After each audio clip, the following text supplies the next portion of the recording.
mortals, it's chaos, an agony of steel screams and smoke. But to the gods, it's theater. And no one took the stage quite like Ares. When the world was young and kings still fought hand on fields of dust, there was one name whispered in fear before every battle. Not Zeus, not Hades, not Athena, but Ares. The god who didn't just oversee war, he embodied it. He wasn't the one who planned sieges or inspired clever strategies. Ares was the blood in the soil, the clash of bronze against bone, the unstoppable rage that overtakes reason. When the soldier forgets why he's fighting and only knows that he must kill or be killed. To the Greeks, he was both a god and a curse, feared by cities, loved by warriors, despised even by his own father. Zeus, he fought recklessly, felt deeply, and bled like any man, and that's what made him terrifying. Because Ares wasn't the distant kind of god who watched from Olympus, he joined the fight. When the war drums sounded, he rode in with a roar that split the sky. His chariot pulled by 4 fire-breathing horses. He could topple empires but lose to mortals. Love the goddess of beauty yet end up humiliated before all of Olympus. He could fight for justice one day and slaughter without cause the next. He was the rawest face of divinity, the part of creation that bleeds, rages, and craves conflict. Where Athena saw victory, Ares saw only the pleasure of the fight. And yet behind his bloodlust, there was something else, something buried. The story of a god who was never meant to be loved, only feared. A god born not from harmony, but from hatred. This is the story of Ares, the god of war, from Greek mythology. Long before the first mortal picked up a spear, Olympus itself was at war.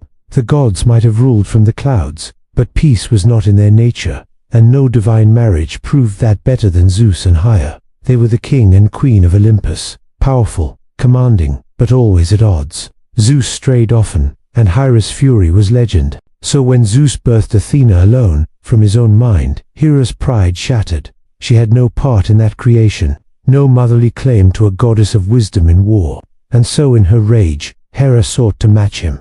Some say she touched the earth, others that she drank a potion from the heavens. But without Zeus, she conceived a child.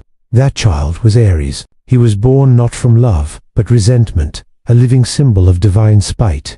Hera's answer to Zeus's brilliance. While Athena embodied intellect and reason, Ares was passion and fury, the untamed heartbeat of battle.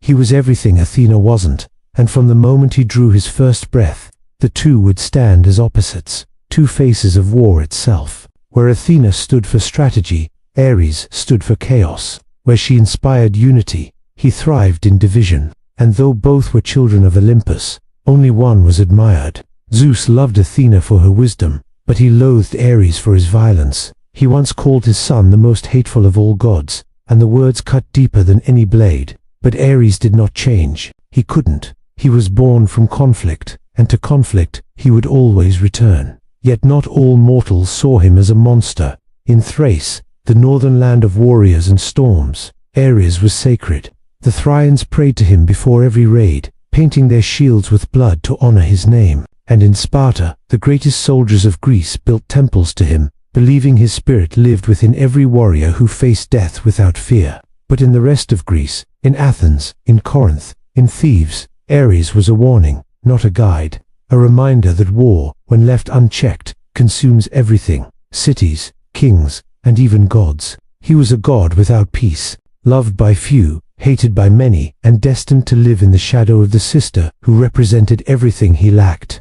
But even as Olympus scorned him, Ares' power grew, because the truth was simple. As long as there was blood to spill, there would always be a place for him. And soon the god born of vengeance would become the heartbeat of every battlefield. When mortals imagined Ares, they did not see light or wisdom or calm. They saw terror made flesh. He towered above men, broad-shouldered, armored from head to toe, his eyes burning with a fury that could silence entire armies. Every movement carried the weight of thunder. Bronze plates clashed against one another as he walked, the sound echoing like the heartbeat of war itself. His breath was said to smell of iron and smoke, the scent of freshly spilled blood. Ares rode into battle in a golden chariot, drawn by 4 stallions that breathed fire. Aethon, Phloios, Canobos, and Phobos. Their hooves scorched the ground wherever they touched, leaving blackened trails that no rain could wash away. Ares's presence alone could shift the tide of war. Where he walked, peace faltered. Where he glared, courage turned to madness. He was often depicted in crimson armor, wielding a spear that gleamed red under the sun, not from decoration, but from the blood it had drawn. At his side hung a round shield engraved with images of slaughter and conquest, a grim reminder of his purpose. His sacred animals reflected his nature, the vulture who feasts on the aftermath of war, the dog, loyal yet vicious, who follows his master into every fight, and in later tales, even the boar, fierce, untamable, and unstoppable once provoked. Temples built to Ares often featured these creatures carved into stone, watching from the shadows like silent guardians of violence. But not all his symbols were grim. Some ancient poets wrote of the torch as his sign, the fire that ignites both courage and destruction. It represented how easily passion can turn to violence, and how quickly order can become chaos. In art, Ares was everything a warrior aspired to be, and feared to become. Young, strong, perfect in form, yet marked by endless rage. He was beauty and brutality combined, the divine mirror of mankind's most primal instinct. Even among the gods, his image commanded respect, not because they admired him, but because they understood what he represented. For every temple of Athena that celebrated wisdom and justice, there was a shrine to Ares that whispered the truth. Without him, peace meant nothing, and so his likeness endured, not as a symbol of glory, but as a reminder that beneath every civilization, no matter how noble, there lies the same ancient hunger to fight. Ares was not like the other Olympians. He didn't care for politics or pride, or the intricate games of Olympus. He was simple, dangerously simple. He fought, he loved, he bled, and when he was wounded, he roared loud enough to shake the heavens. Where Athena calculated, Ares reacted. His decisions came from the gut, not the mind. To the Greeks, that made him reckless. But to warriors who lived and died by instinct, it made him real. He was a god of passion, not precision. Quick to anger, but also quick to forgive. Fierce, yet strangely emotional. Capable of love as violent as his fury. He laughed in battle, mourned his fallen lovers, and cursed his defeats. No other god embodied such raw human energy. That was his strength and his weakness. In battle, Ares was unstoppable. His power grew with every scream, every clash of steel. Wherever conflict erupted, he appeared. Not always seen but felt, a surge of adrenaline, a tremor in the air, the scent of blood that made men fight beyond exhaustion. It was said that when Ares entered a battlefield, even the earth itself quacked under his fury. He commanded not only soldiers but emotions, fear, rage, courage, despair. He could twist the hearts of men, driving them to fight long after hope was lost. To those who worshipped him, he was not just the god of war, but the god of survival, the raw instinct to live when all reason said to surrender.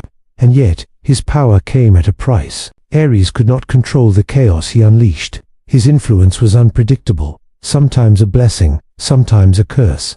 A soldier might call on him for strength, and instead find himself lost to bloodlust, unable to distinguish friend from foe. Even among the gods, Ares was controversial. Zeus despised his temper.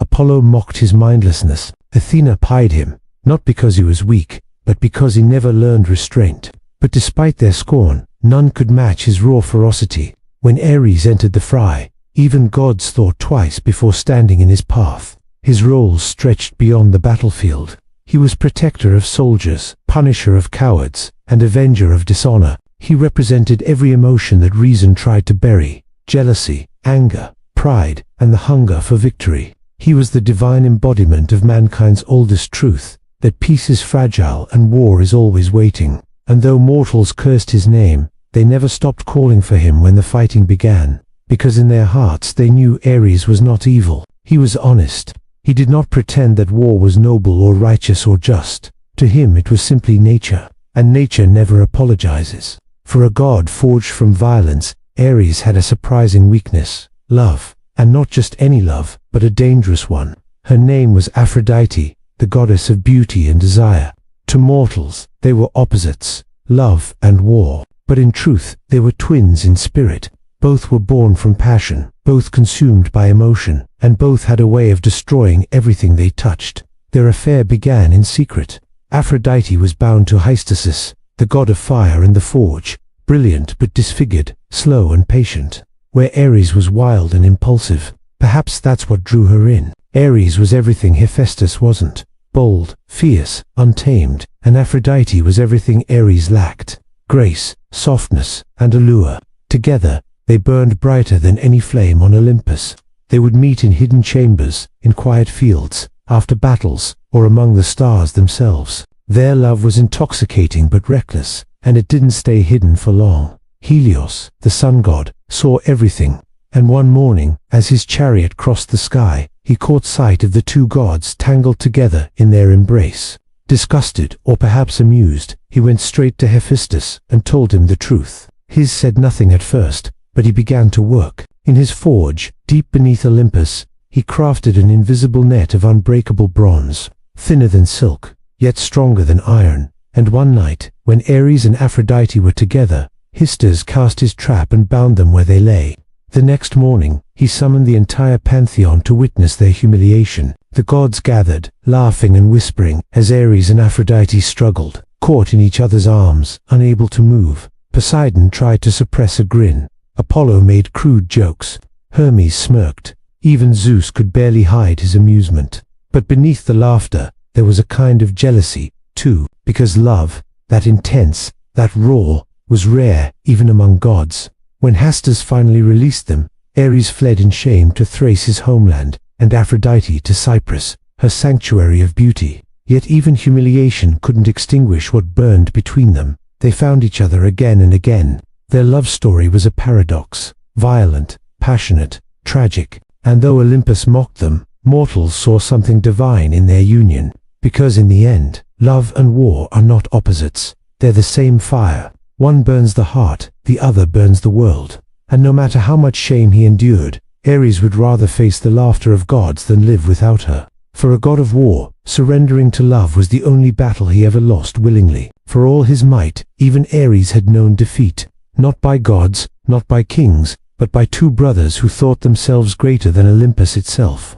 They were the Aloe, Otis, and Epholts, giant sons of Poseidon, massive, arrogant, and ambitious beyond measure. They were not content to rule among mortals. They wanted to replace the gods. Their plan was bold, to storm the heavens and overthrow Zeus. They piled mountains atop one another, Assa upon Olympus, Pelion upon Assa, forming a ladder of stone that reached the very clouds. The sky thundered with Zeus's fury, and the gods prepared for war. But before the battle could begin, the twins turned their attention to Ares. He was the god of war, the one who would surely stand in their way. So, they decided to strike first. In a moment of arrogance, or perhaps overconfidence, Ares confronted them alone.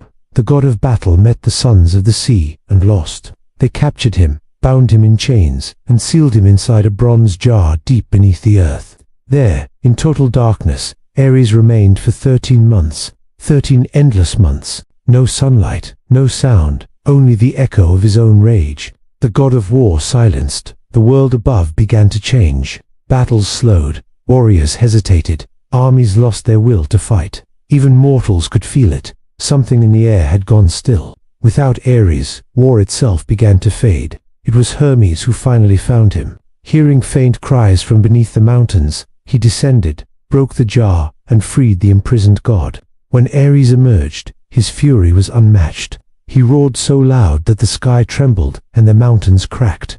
The Aload never had the chance to enjoy their victory. They soon turned on each other, tricked by Apollo, who made them believe the other was their enemy. Their own arrogance destroyed them. But Ares remembered the humiliation burned in him more deeply than any wound. For the rest of time he despised the giants, and his rage against them would one day fuel the greatest divine battle of all, the Gigantomachy. The tale of the bronze jar was more than a story of defeat. It was a warning that even war can be bound, but when released, its vengeance will shake the world. Hey everyone, before we continue, I've got some exciting news. My weekly video is now live on my new channel, Index Unknown. That's where I dive into the hidden side of history, the secrets, the theories, the conspiracies, the things they don't want you to know. The latest upload tells the strange story of the children of Woolpit. Two mysterious kids who appeared in a medieval English village with green skin and no knowledge of our world. Were they lost travelers, victims of folklore, or visitors from somewhere beneath our world? The link's below if you're interested. Check it out after this video. There are few things more dangerous than a god in love, but a god enraged, that's something else entirely. Among the many tales of Ares' wrath, one stands apart, not for its bloodshed, but for its justice. It began with his daughter Alcype. Ares loved her fiercely, perhaps because she was one of the few who saw beyond the rage, who saw her father's heart beneath the armor. One day, as Alcype walked near the banks of a stream outside Athens, she was attacked by Halorotheus, the son of Poseidon. He tried to take her by force, but before he could finish the deed, Ares appeared, not as a god descending from Olympus, but as a father. He struck Halorus down where he stood, the earth drinking his blood. To Ares, it was justice. To the other gods, it was murder. And so, for the first time in divine history, a god was put on trial.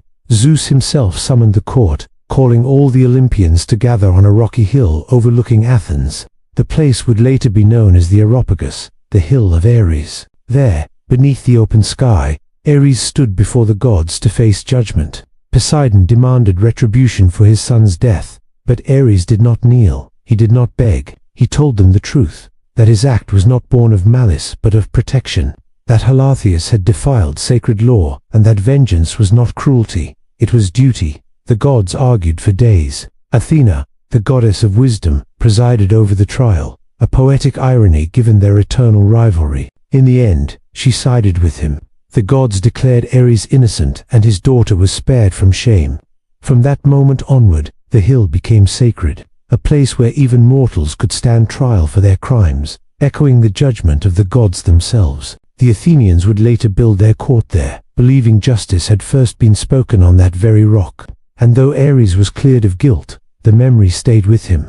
He had killed for love, not conquest. And perhaps for the first time, the god of war had acted not as chaos, but as a father protecting what was his. That day, Ares proved that beneath the armor and bloodlust, there was something few ever saw, a heart that understood pain, loyalty, and justice. He would return to war soon after, but that brief glimpse of humanity made him more than a destroyer. It made him real. When the fires of Troy burned, even the gods chose sides, and among them, none burned hotter than Ares. He stood with the Trojans, not because of loyalty or justice, but because of Aphrodite. His lover's heart was tied to Troy, and where she went, he followed. For Ares, love and war had always been the same thing. Both demanded passion. Both left ruin in their wake. From the moment he entered the field, the air grew heavier. The screams of men seemed to echo longer, their courage twisting into desperation. They said that when Ares walked among them,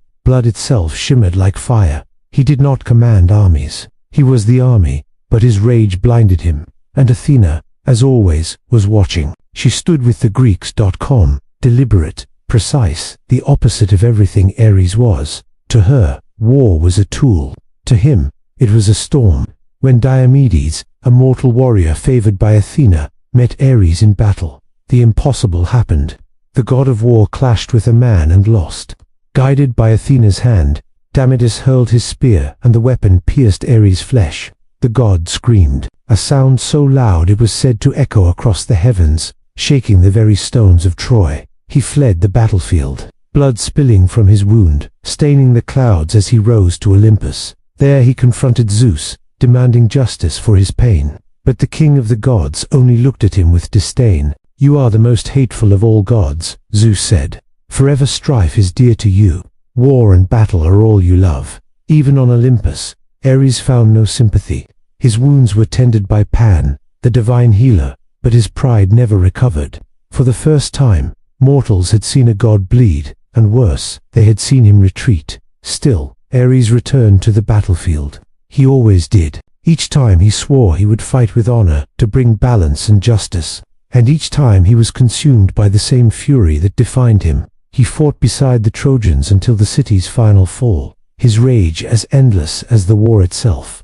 The story of Ares at Troy wasn't just one of defeat. It was a lesson that even a god can be undone by his own nature. No armor, no weapon, not even divine blood can protect the heart from what it craves. And Ares craved war, not for victory, but for the feeling of being alive in the chaos. He would heal, he would rise, and he would fight again. Because Ares was not made to win or lose. He was made to fight. For all his fury, Ares was not alone in his chaos. His bloodline stretched across the world, a legacy carved in fear, fury, and tragedy. Each of his children was a reflection of him, a fragment of the god of war's soul. First came Phobos and Deimos, fear and terror, twin sons born from his union with Aphrodite. They rode beside their father into every battle, their cries echoing over armies like the shrieks of vultures. When men felt their hearts seize before a fight, when courage drained from their limbs and the air turned cold, that was Phobos and Deimos, the sons of Ares, whispering their names into mortal ears. Together, the three were unstoppable. Fury, fear, and terror. They didn't just command war, they were its rhythm. Where they marched, courage shattered. Even the strongest soldiers could feel their resolve crumble beneath the weight of their presence. Then came Enyo, the goddess of destruction. She walked beside Ares during his bloodiest campaigns, her laughter rising above the sound of steel. Where Ares was fury, Enyo was slaughter, the divine madness that made men kill without reason. The two were inseparable, twin forces of unrelenting carnage. And then there was Harmonia, perhaps the strangest of his children, born from Ares and Aphrodite. She represented peace after conflict, the fragile calm that follows devastation. Her very existence was a contradiction, the perfect balance between love and war. She would go on to marry Cadmus, the founder of Thebes, but Ares's bloodline carried its curse with her. When Cadmus and Harmonia received a necklace forged by Hystasis, it brought ruin to every descendant who touched it, a reminder that even harmony born of war cannot escape its shadow. Among his mortal offspring were the Amazon, the fierce warrior women of legend. They claimed descent from Ares himself, and it showed fearless, relentless, and bound by battle. To them, war was sacred. Every victory was a prayer, every wound an offering. They lived and died as Ares did, with pride, strength, and fire in their hearts. But not all his children honored him with glory. His son, Cycnus, a brutal killer, built a temple to Ares made of human bones. He would ambush travelers, slay them, and use their skulls as offerings, until one day he met Heracles, who struck him down in single combat. When Ares came to avenge his son, Heracles wounded even him, another scar to add to the gods' endless collection. Ares's children were not united by loyalty or love, but by nature. They were his emotions given form: fear, madness, peace, vengeance, and pride. Together, they painted the truth of his divinity, that war is not one thing. It is terror and courage, ruin, cruelty and honor. Through them, Ares lived on not as a single god, but as an inheritance, a reminder that his influence could not be slain because it was not a person. It was a force, and that force flowed through blood, through generations, through every beating heart that dared to fight. The chains of the bronze jar had long since been broken, but Ares never forgot the humiliation. And when the time came for vengeance, it arrived with thunder. The world shook with the Gigantomachy, the great war between the giants and the Olympians. Born of the earth, the giants rose against the heavens, monstrous and relentless, seeking to overthrow the gods themselves. They came from the blood of Uranus, spilled upon Gaia, and in their rage, they sought to avenge the titans who had fallen before them. The skies turned black with smoke as Olympus trembled. Zeus hurled lightning, Poseidon split mountains, Athena struck down her foes with precision. But amid the chaos, it was Ares who roared the loudest. He had been waiting for this war. The giants who once mocked him, who once dared to bind him, would now face the god of battle at his full unleashed fury. His chariot thundered across the battlefield, pulled by his Phoenix-breathing horses. Phobos and Deimos rode beside him, their shrieks drowning out the thunder. Every swing of his spear sent tremors through the land. Every strike shattered stone, bone, and mountain alike. Ares faced the giant Eurytus, a beast of towering size, whose laughter echoed like an earthquake. The two clashed with such force that even Zeus paused to watch. Ares drove his spear through the giant's chest, and when the creature fell, the impact shook the foundations of the world. The earth screamed, the sky cracked, and Ares stood victorious, drenched in divine and monstrous blood alike. For once, his fury served not chaos, but purpose. For once, his violence defended the order of Olympus, rather than threatening it. Even Athena, watching from afar, could not deny his strength. But when the last giant fell and the world grew silent again, Ares did not celebrate. There were no songs, no cheers, no triumphs. He looked down upon the devastation, the corpses of gods and monsters alike, and for the briefest moment, even the god of war understood the price of victory. Because to Ares, there was no difference between war waged for justice and war waged for pride. The blood still spilled the same, and though he had finally avenged his shame, the victory left him hollow. Another battlefield, another silence. The Gigantomachy ended.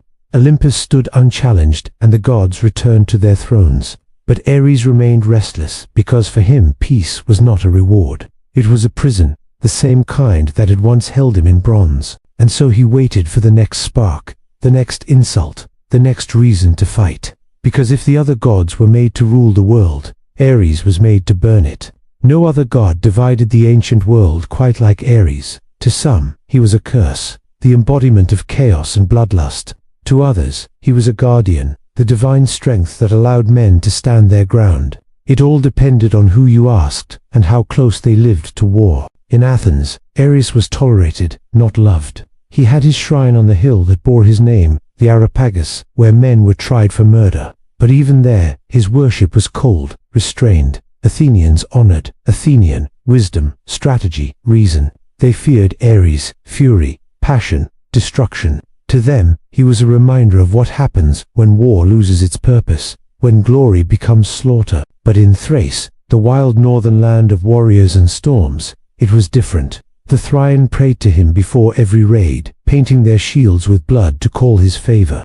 They built altars under open skies, believing the thunder was Ares roaring across the heavens. Here, war wasn't shameful. It was sacred. They saw in him not a monster, but a god who understood their world. And in Sparta, Ares was revered above almost all others. The Spartans didn't pray for peace. They prayed for victory. Before battle, they offered dogs, his sacred animal. Their blood spilled into the dirt as a symbol of loyalty and courage. They said Ares lived inside every Spartan's heart, awakening in the instant before battle when fear became fury and hesitation turned to resolve. For them, Ares wasn't destruction. He was survival. But it was in Rome that his image transformed completely. There, Ares became Mars, no longer a reckless bringer of chaos, but the god of discipline, order, and empire. Mars was the protector of Rome, the father of its founders, Romulus and Romulus and Rami. Through Mars, Ares was reborn as a symbol of strength, civic duty, and honor. Proof that even the spirit of war could evolve into something greater. Temples rose in his name. March, the month of Mars, began the Roman year, marking the season of military campaigns. His festivals were celebrations of unity and courage, not bloodlust. And for the first time, Ares's fury found purpose. What the Greeks called barbaric, the Romans called civilization's backbone. But over time, stories twisted. Poets, philosophers, and playwrights turned him into a caricature, a one-note god of blind violence. They called him cowardly, impulsive, even foolish, because he didn't fit their ideals. He was too raw, too honest. They needed their gods to be noble, wise, and composed. And Ares was none of those things. Modern retellings only deepened the misunderstanding. He became a villain, the god of bloodlust, chaos, and destruction for its own sake, a symbol of rage without reason. But that's not the Ares the ancients truly feared. He wasn't evil, he was necessary. Ares never lied about what he represented. He didn't hide behind speeches or ideals. He was the truth of war, stripped of heroism, stripped of honor, the fear, the frenzy, the part of the human heart that craves conflict, no matter how much it pretends to despise it. That's why the Greeks distrusted him, because Ares held up a mirror they didn't want to look into. He showed them that war wasn't just fought on fields, but within the soul, a struggle between control and chaos, courage and rage, and that truth made them uncomfortable. In the end, the greatest misconception about Ares wasn't that he loved violence, it's that he stood for only that, because beneath the blood and thunder, he was also the god of endurance, of loyalty, of the will to fight when everything else has fallen. He was war in all its forms, not just the madness that destroys, but the fire that makes survival possible. And though civilizations rose and fell, though his name was rewritten and reimagined, one truth never changed. As long as humanity remembers conflict, the god of war will never be forgotten.